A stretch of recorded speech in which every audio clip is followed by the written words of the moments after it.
Banswara news channel से सईद मिर्जा हिंदुस्तानी की report. Sir ये चवन्नी के बारे में हमने पढ़ा तो पुरानी अपनी जो यादें हैं वो वापस याद दिलाने के लिए। हमारे जमाने में भी चवन्नी अठन्नी थी, इसलिए हमको वो पुरानी यादें वापस याद आ गई। और इसमें इससे सर नई बात तो ये पता चली चवन्नी के बारे में मुझे भी नॉलेज ये मतलब इसको कब ये बंद कर दिया गया है, इस बारे में थोड़ी पता चला। चवन्नी कब मतलब अंग्रेजों के जमाने में ये कहाँ से कैसे लगती और आगे कैसे चेंज हुआ, तो उस बारे में। और भाषा शैली के बारे में कुछ आपको समझ आएगा कि ये लेखन शैली क्या है इस पूरे लेख की। ठीक है, आपके साथी को दे सकते हैं पीछे जिन्होंने पढ़ा। तो आपने मैम ये क्यों चुना, क्या नई बात पता चली इसमें लेखन शैली के बारे में? क्यों चुना आपने, पढ़ने के लिए क्यों चुना? पढ़ने के लिए बस ये चवन्नी की कहानी है, उसको जानने के लिए मैंने इसको चुना। फिर क्या क्या नई बातें इसमें क्या है, इसमें एक बात और मैंने देखी कि इसमें ये दे रखा है कि जिस मतलब कि ये बढ़ती हुई जो मतलब कि क्या बोल सकते ये उसको हमें उससे अच्छा है कि अपन उस का गोला गोल में जो महंगाई बढ़ रही है उसका गला घोट के मतलब जैसे चवन्नी को बंद करो तो महंगाई का गला उसको कम कर दो, इसके लिए बारे में इसके और शैली के बारे में बताइए। इधर से इसमें पहले तो एक कहावत अच्छी है। चुना क्यों आपने पहला? चुना तो इसलिए सर ये चवन्नी के बारे में हमने पढ़ा तो पुरानी अपनी जो यादें हैं वो वापस याद दिलाने के लिए। हमारे जमाने में भी चवन्नी अठन्नी थी, इसलिए हमको वो पुरानी यादें वापस याद आ गई। और इसमें एक तो लिखा है कि ये कहावत है वो बहुत अच्छी है, जैसे कि दो के बीच में तीसरा पीस जाता है तो गेहूं के साथ में धूल भी पीस जाता है। और नई बात क्या पता चली शैली के बारे में कुछ?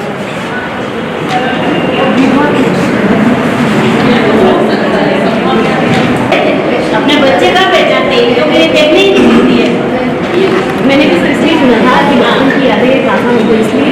और इससे सर नई बात तो ये पता चली चवन्नी के बारे में मुझे भी नॉलेज ये मतलब इसको कब ये बंद कर दिया गया है, इस बारे में थोड़ी पता चला। तो कोई और साथी से बात करेंगे? मैम जी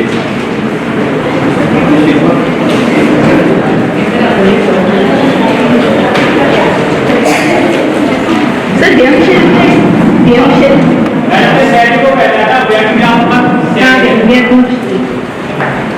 और सर जब हम छोटे थे तब उस समय हमारे को 1 रुपये में 100 पैसे चलते थे। और हमने ये जानकारी इसमें ली कि जब 1947 से पहले इसमें चवन्नी अपने आना चलता था, 1 आना 2 आना, तो 8 आने यानी 50 पैसे और 16 आने यानी पूरा 1 रुपये, ये जानकारी। जो अंतिम लाइन इसमें जो अंतिम लाइन है रिश्ते की, तो मैं कहना चाहती हूँ कैसे से रिश्ता नहीं बनता है। अपनी जो यादें होती हैं और अपन उनसे जुड़े होते हैं वही रिश्ता मायने रहता है। चवन्नी हो या अठन्नी या रुपया, मैं समझती हूँ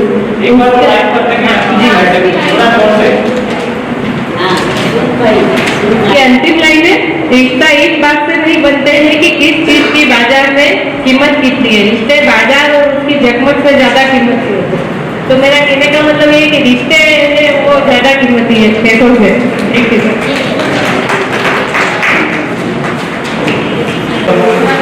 ये हमने बहुत थोड़े समय में पढ़ के कुछ नई जानकारी प्राप्त की। शैली के बारे में हमने एक दूसरे से बात की तो व्यंग्यात्मक शैली के निकल के आई है। और हमारे चुनने के रीजन भी अलग अलग थे। एक तो चवन्नी को जानना, जैसे मैम ने रखा कि मैं तो बचपन में चवन्नी खूब इस्तेमाल की तो इसलिए वापस याद करना चाह रही थी, इसलिए मैंने इसको चुना, है ना। नई बातें पता चली चवन्नी और अठन्नी के बारे में, आने के बारे में, 8 आने 16 आने के बारे में। तो कितना टाइम दिया हमने? केवल 10 मिनट, है ना। इससे पहले अभी एक लेख पे हमने चर्चा की बेंजामिन फ्रैंकलिन वाला, तो उसके सर का भी कुछ विचार है तो वो रखना चाहते हैं, उसको जोड़ के फिर आगे बढ़े। जी नमस्ते साथियों। कौन थे बेंजामिन फ्रैंकलिन? क्योंकि मैं विज्ञान से जुड़ा हुआ हूँ, इसलिए थोड़ी सी विज्ञान के ऊपर ही बात करूंगा। बेंजामिन फ्रैंकलिन सर ने पोलैरिटी के ऊपर सबसे पहले सोचा था, ध्रुवता। जब वो उसके ऊपर सोच रहे थे तो वो बिजली के बारे में भी सोच रहे थे। उस समय जितनी हमारे पास में आज लेबोरेटरीज होती हैं, उस तरह की लेबोरेटरीज की सुविधाएं उस समय नहीं थी, परंतु उनको लगता था कि जैसे भी कोई चीज फ्रिक्शन होता, मतलब एक चीज दूसरे चीज के ऊपर चलती है, चाहे हम हाथ एक दूसरे पे रगड़ते हैं तो उसमें चार्ज आता है, तो बड़े उत्साह से वो बादलों को देखते थे, बिजली जो उनके बीच में होती है। तो उनको अंदाज लगाते थे कि मतलब एक बादल के ऊपर से जब दूसरा बादल गुजरता है तो फ्रिक्शन के कारण चार्ज आ जाता है, और जिस पे चार्ज ज्यादा आ जाता है तो वो हाई पोटेंशियल कहलाता है, और जिस पे चार्ज कम रहता है वो लो पोटेंशियल। हाई पोटेंशियल से लो पोटेंशियल की ओर वो करंट फ्लो होता है। उस बिजली को उन्होंने, जो हमारे घरों में बिजली काम में आती है, उससे उनको जोड़ा। ये तो बेंजामिन फ्रैंकलिन सर थे, जो बहुत विषम परिस्थितियों में रहकर भी उन्होंने कई सारी खोजें की। जो उनके बारे में दूसरी विशेषता थी कि कभी उन्होंने पेटेंट का सहारा नहीं लिया कि मैं इससे कुछ कमाऊं। उन्होंने सोचा कि विज्ञान है वो सबके लिए है, और मेरी जो खोज है वो जन सामान्य के लिए हो। इसके पीछे मतलब सोच क्या है, मतलब किस तरह से क्या विज्ञान का काम होता है, एक दो लाइन इसके ऊपर और बताना चाहूंगा मैं। जैसे हमारा आंख है तो उसमें एक लेंस होता है, रेटिना है, कॉर्निया है। हम किसी चीज को देखते हैं तो उसका जो प्रतिबिंब है, इमेज है, वो हमारी रेटिना पर बनती है। हम ज्यादा से ज्यादा 25 सेंटीमीटर तक पास देख सकते हैं, और अनंत दूरी तक की वस्तुओं को दूर की हम देख सकते हैं। तो इस तरह से हमारा पास का पॉइंट 25 सेंटी और दूर का पॉइंट अनंत होता है। जब ये पॉइंट शिफ्ट हो जाते हैं तो उसको दृष्टि दोष कहते हैं। आंख का दृष्टि दोष है। जैसे हम अखबार है वो पास लाके हम देखते हैं, इतना दूर रख के देख नहीं पाते हैं, बहुत दूर लिखा हुआ हम देख नहीं पाते हैं, पास लाके हमको देखना पड़ता है। तो ये सब चीज पता लगाई वो विज्ञान है। एक ऑब्जर्वेशन किया, उसने डाटा कलेक्शन किया, ये विज्ञान का काम। अब इसका निराकरण कैसे किया जाए? लेंस बनाया। तो लेंस बनाने का काम है वो साइंस से थोड़ा सा अलग है, उसको कहते हैं प्रौद्योगिकी। वो प्रौद्योगिकी काम है। विज्ञान है वो पहले पता लगाता है कि क्या चीज है, कैसे, और उसको इम्प्लीमेंट कैसे करना, उसका हम रेमेडी कैसे निकालेंगे, वो प्रौद्योगिकी है। तो एक हो गई साइंस और एक हो गया प्रौद्योगिकी। अब जब प्रौद्योगिकी ने, हमने चश्मे बना लिए, प्रौद्योगिकी ने चश्मे बनाए, वो वैज्ञानिक साथ लेके नहीं गया चश्मों को, चश्मा यही छोड़ गया। किसके लिए? सोसाइटी के लिए, हम सभी के लिए। तो साइंस है वो एक्चुअली वर्क करता है सोसाइटी के लिए, वो सोसाइटी के लिए फ्रूटफुल होता है। कोई भी चीज नया इन्वेंशन होता है वो सोसाइटी के लिए काम में आता है।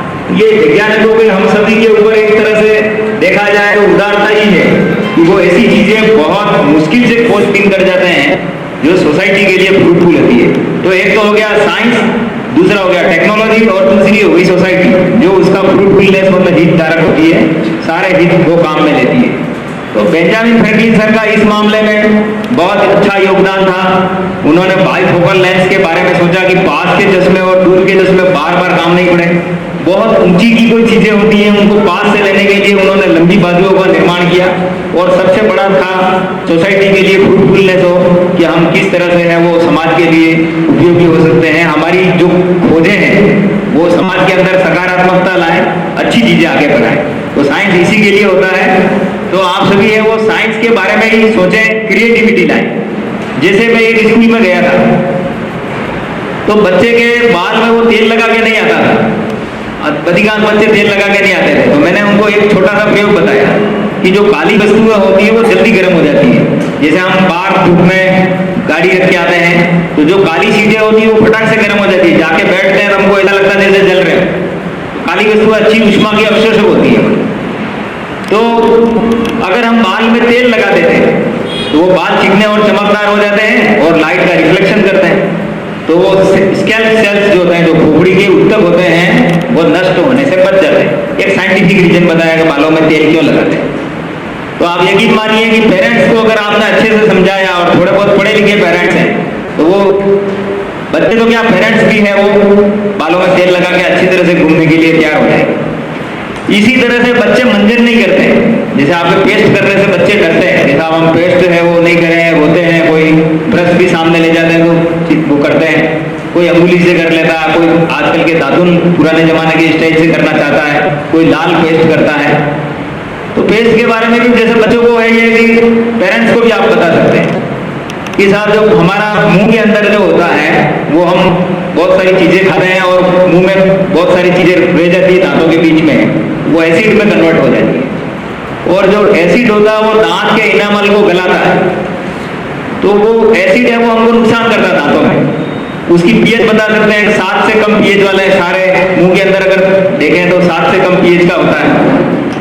फिर हम बच्चों को पीएच मीटर हो या हमारे पास में लिटमस पेपर हो, तो हम ये भी बता सकते हैं पेस्ट को पानी में घोल के देंगे तो वो क्षारीय होता है।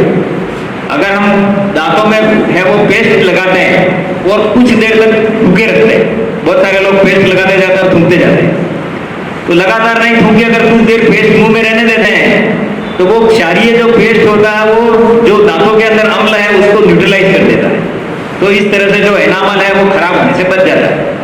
पेस्ट करने के पीछे ये थिंकिंग है कि एक तो जो उसके प्रोसेस होते हैं वो दांतों के बीच में छिपे हुए जो चीजें हैं उनको बाहर निकालते हैं, और सिमिलरली जो एसिड है दांतों में वो न्यूट्रलाइज हो जाए।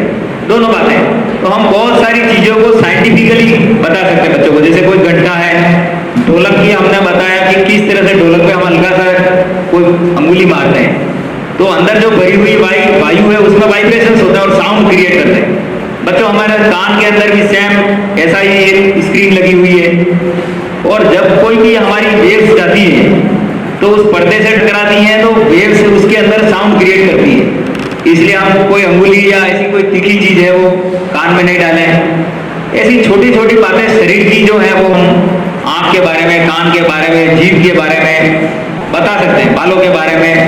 जितनी उनको हम जानकारी विज्ञान की दृष्टिकोण से देंगे वो अंधविश्वासों से दूर होते जाएंगे, और विज्ञान सम्मत एक बार कोई बच्चा होता है, किसी बच्चे में साइंटिफिक टेम्परामेंट आ जाता है, वैज्ञानिक दृष्टिकोण, चीजों को विज्ञान की दृष्टि से देखने की उसमें आदत आ जाती है, तो उसके पढ़ने के तरीके में भी सुधार होगा। और हमारे जीवन में भी यदि वैज्ञानिक दृष्टिकोण आता है तो हम चीजों को बेहतर तरीके से देख सकते हैं, अच्छे से उनका डॉक्यूमेंटेशन कर सकते हैं, उसका अच्छे से निष्कर्ष निकाल सकते हैं, और एक रिजल्ट प्रिस्क्रिप्शन बना के हम समाज को, सोसाइटी को दे सकते हैं कि नहीं ये चीज ऐसी नहीं ऐसे है। तो हम सभी है वो साइंटिफिक टेम्परामेंट हमारे अंदर लाएं और बच्चों के अंदर भी साइंटिफिक टेम्परामेंट करें, देवें। इतना ही मुझे कहना था। Thank you. बहुत बहुत धन्यवाद।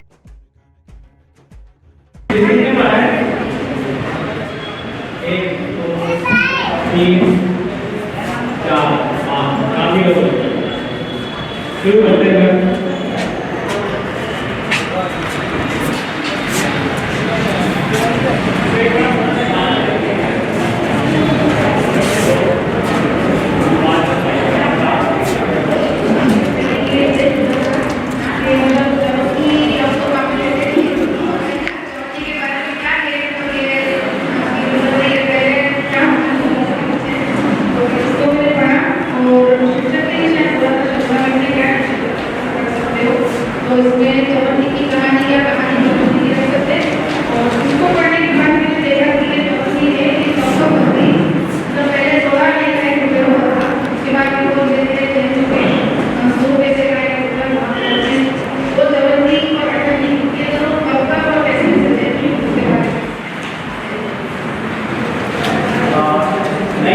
BN बांसवाड़ा न्यूज चैनल को सब्सक्राइब कर लाइक और शेयर भी करते रहें। साथ ही हमारे Facebook page, Twitter, Instagram, Telegram, WhatsApp news channel को फॉलो करें।